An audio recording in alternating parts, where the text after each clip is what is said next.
Olunaku olwaleero nga 25 omwezi ogw'Okumu omwaka 2019 ekitongole eky'ebyensimbi nga kiyita mu lukuŋŋaana lwa bannamawulire olutegekeddwa olwaleero ku kitebe ekikulu eky'ebyensimbi wano mu kibuga Kampala nga bayita mu muwandiisi w'ekitongole kino w'enkalakkalira Keith Muhaizi batongozezza omutimbagano gw'ebyensimbi abantu naddala bannayuganda balyetaaze okumanya ensaasaanya y'eggwanga bwe basobola okuyita.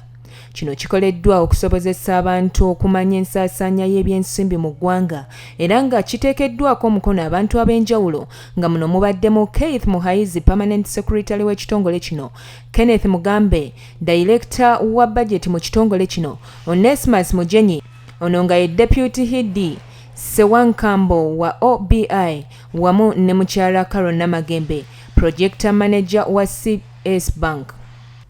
Ensonga nnyingi ezoogeddwako era nga muno mubaddemu ebyenkulaakulana, embalirira wamu n'engeri ensimbi bwe zikozeseddwamu. We saw discrepancies between the pension data files of up to around 1.6 billion in the Ministry of Health. Specifically, this is under the health sector. Also, where we have questionable pension beneficiaries, those who lacked files of 372, no indication of place of retirement. If you retire, you must be shown that you are retiring from Ministry of Finance. So this becomes a bit questionable. And also, payment of pensions beyond the pensionable period. Normally, the law requires 15 years, but we saw that there is continuing payment of some elements in terms of personnel beyond 15 years. Wano Keith alaze ensonga lwaki wabaddewo okukeerewa mu kuzimba ebizimbe mu districts ez'enjawulo mu kitongole eky'ebyobulamu wamu n'ekitongole eky'ebyenjigiriza mu districts ng'eya Buliisa, Budaka ne districts endala. We were supposed to have this one done on the first July to implement it. As it's standing out, it's supposed to be implemented 1st of January.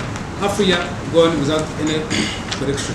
We had a proposed rental tax solution which was supposed to map the whole of the country and showing the rentable values and the tenants who are occupying those premises.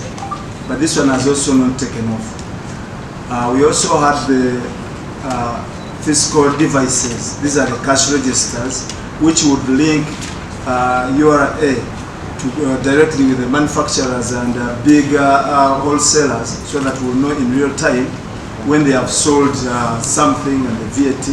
But that one has also been postponed. It's going to start on 1st of January.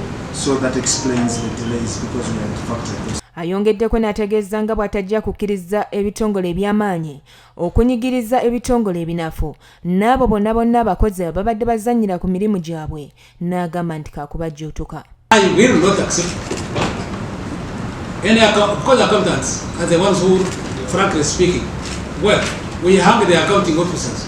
The accountants in the ministry are there to help the accountant officer.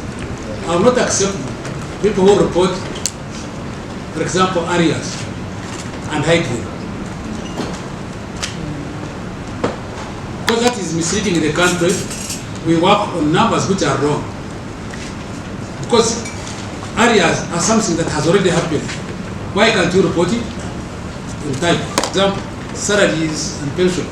Don't you see now our heads, we are now concentrated to do big things rather than do small things. We must deal with these problems, and these problems are human.